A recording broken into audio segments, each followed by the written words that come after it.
Hello, and welcome to Book 2, Chapter 15 of You Should Be Reading. Now, there was no intro today, and I'll have to apologize. My voice is probably a little rough. I've been feeling a little under the weather.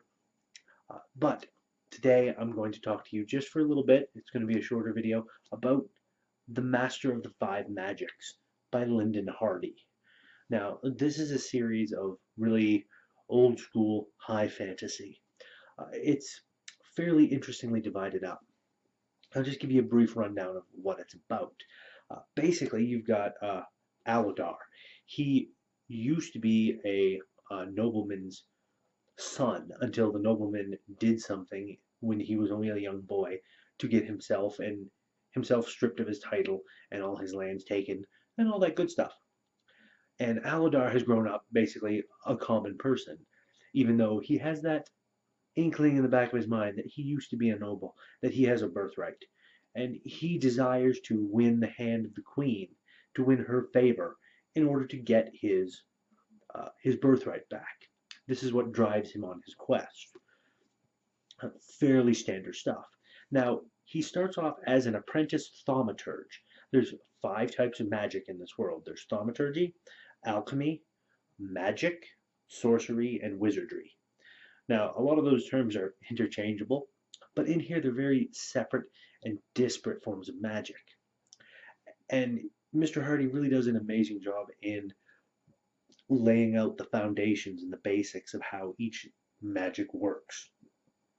Where thaumaturgy, you take a piece of the whole, a piece of something larger. Like, for example, you take a splinter from a basket, like a big woven basket.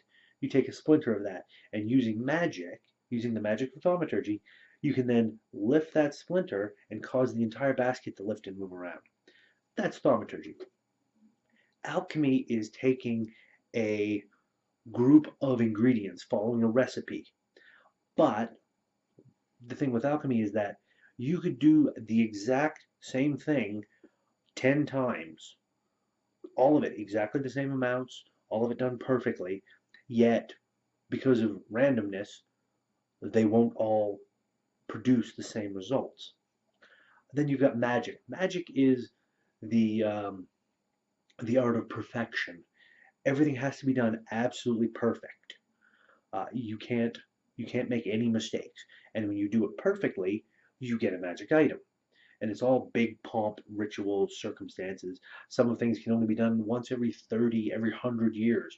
You have to wait for the right time to do one little thing just to make magic items. Then you've got sorcery. Sorcery is the ability to enchant the mind, to display illusions. Nobody likes to look a sorcerer in the eye because they will get control.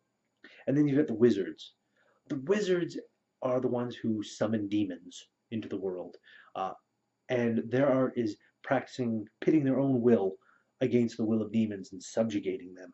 But if they fail, then they become the slaves of the demons. These are the 5 magics. And Aladar starts his quest as a thaumaturge, and over the course of the book proceeds through all 5 of the magics, to the point where all the little separate things, it's divided up into 6 sections. The first 5 sections naturally named thaumaturgy, alchemy, and so on, after each bit of magic. And the last is called the Archmage, and that is where Aladar realizes that everything that he's been doing has been leading up to this moment, and he's got to bring it together in order to save everybody. Now, it's a good book. It's a very good book. I enjoyed it immensely. There's 2 other books in the series. There is this one, of course, Master of the 5 Magics. There's The Secret of the 6th Magic, which takes place after this, and then The Riddle of the 7 Realms, which takes place after that. And they all kind of loosely bind together into a nice little book, a nice little series of high fantasy. But the thing that's the most interesting about all of it is that as you're reading it, Aladar seems like a bit of an ass. He seems a bit not your typical. He seems very typical hero type character. But as I was reading it, I found him to come across as being, a bit selfish, a bit arrogant, a bit too much of the negative qualities. That he wasn't a nice guy to begin with. That's what it seems like he's coming across as. But he's only been stuck in a position where everybody else is looking down on him. He's doing things and not getting credit for what he's done. Everyone else is taking credit for it.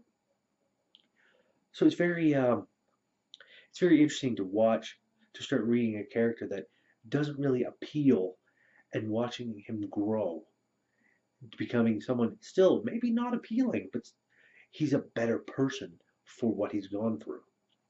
Uh, there might be a little bit long-windedness in some things. Uh, it's definitely a very interesting book, very much a book of its time when it came out, and this was back in 1980. So this is back in the 80s. This was first published.